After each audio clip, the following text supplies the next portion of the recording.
Welcome back to the newscast. This morning, there are still many questions about the investigation into the death of Tyre Nichols, and the public and the nation are anxiously this morning anticipating the release of a number of videos. Joining us live here on Good Morning Memphis, we have civil rights attorney Ben Crump representing Nichols' family. Good morning to you, Mr. Crump. We know right now the Department of Justice has initiated a civil rights investigation. This has been called, quote, egregious. You yourself have said it is deplorable and heinous and that officers treated Mr. Nichols like a human piñata.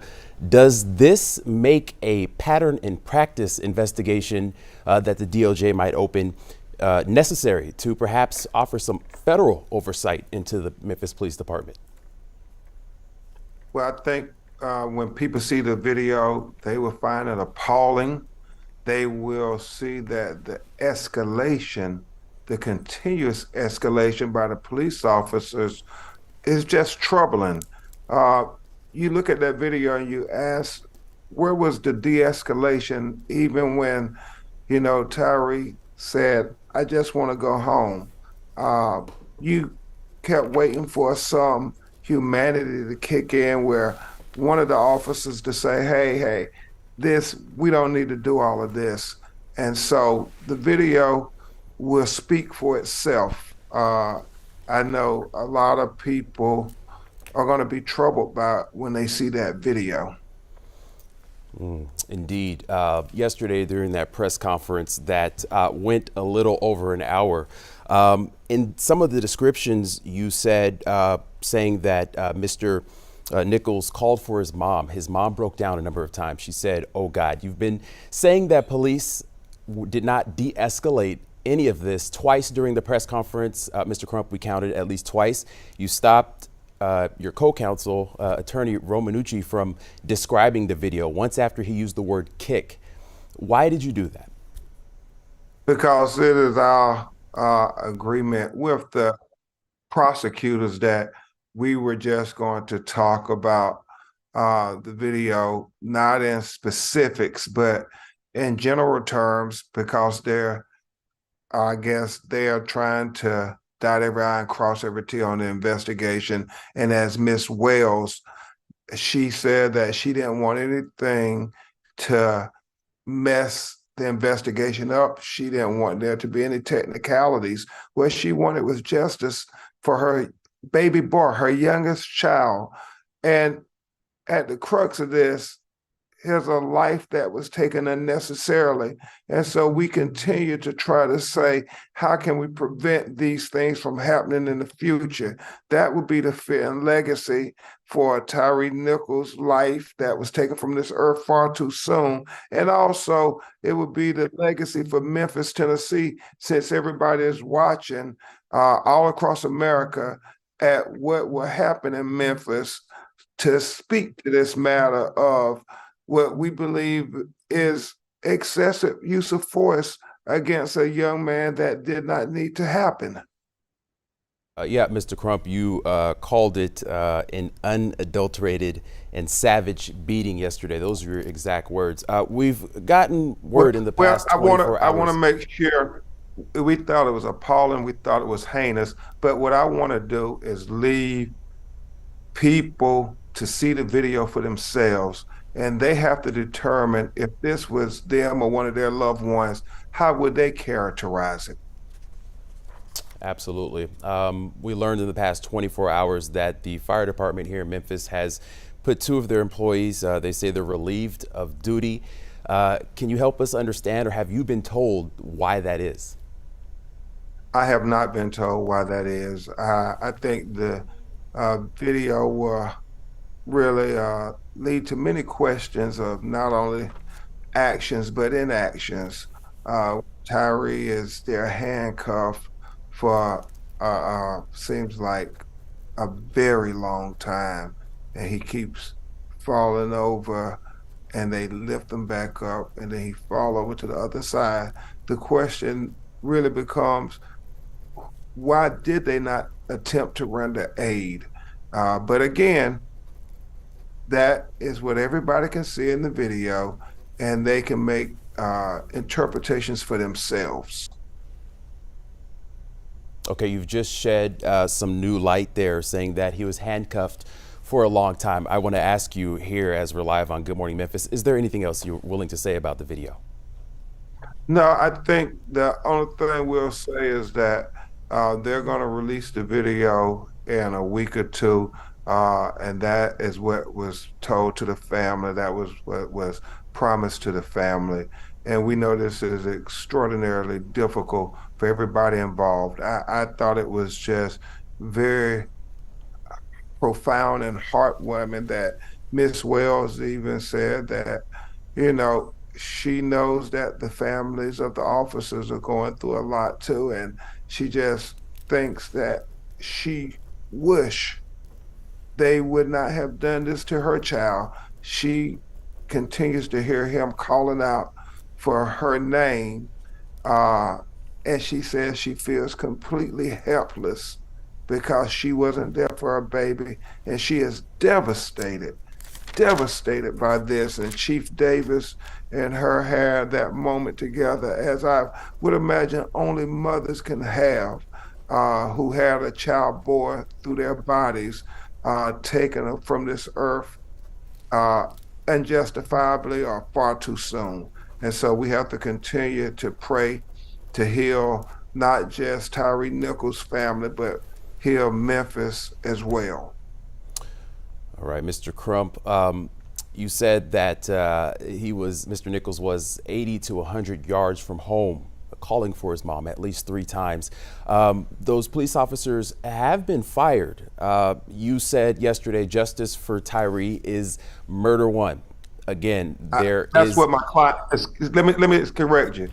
That's what my clients are calling for. What we have said, we want there to be accountability. I believe the prosecutors, based on the evidence, will make the determination of what the correct charges will be. And obviously, the family, they want the most. Wouldn't you want the most if this was your child?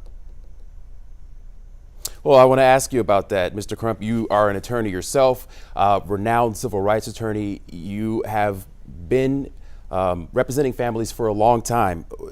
You said the attorneys will determine what is necessary as a result of what happened, the video. We have not seen the video. You have. What do you think is an adequate charge here, or charges? Well, I think it would be different charges. I think they would look at the actions of each individual officer, and they will accordingly charge the appropriate charges. Will some of them be charged with some degree of murder or homicide? I think they will. But again, we only got to see the video one time. We didn't get to be able to stop and analyze like we will once it's released, have our experts be able to dissect the video, to look at blow by blow on the video. That is what will determine what charges will be levied, just as if it was any other citizen. All right. You also said there's going to be an independent autopsy to be performed on Mr. Nichols. What can we expect to happen next? Well, certainly we expect that the findings of that independent autopsy will be released sooner rather than later, um, because it's important for transparency's sake and for the peace of mind for Mr. and Mrs. Wells and Tyre's family to know what was the actual cause of death, and not to have them have to wait 6 months to a year for the medical examiner to release that information. And so that's why many families choose to have a medical examiner come in and perform an independent autopsy at their behest. And so as soon as those results are completed, the family will make them public. Mr. Crump, I want to remind you of one thing you said yesterday during the press conference. You said Mr. Nichols was defenseless as he, whatever happened, happened. And you also likened this to Rodney King. For those who don't know, of course, the unfortunate beating at the hands of Los Angeles police in 1992. You've represented a lot of families, seen a lot of these videos. Where does this one compare? Well, like I said, it will remind many people of the Rodney King video, and it's very hard to watch. It's tragic because unlike Rodney King, Tyre Nichols did not survive the encounter with the police. I think each one of these cases are different and unique. And I believe, each video should be able to be judged on its own. And you can't say which is worse because all of them are tragic, especially when it ends up with the life of a person being taken, which many people will believe is unnecessarily taken. All right, Mr. Crump, before we let you go here, I do want to ask you one more question. I want to press you on this federal investigation and the possible need for oversight. I'm going to let you know some stats here. We combed through our archives and found that in the month of December, that is last month, that Memphis police were involved in 4 officer-involved shootings. 3 of them deadly. After this incident with Mr. Nichols, I just want to ask you, as the Civil Rights Office continues to investigate this, does this department need federal oversight? Well, I will say this, I am not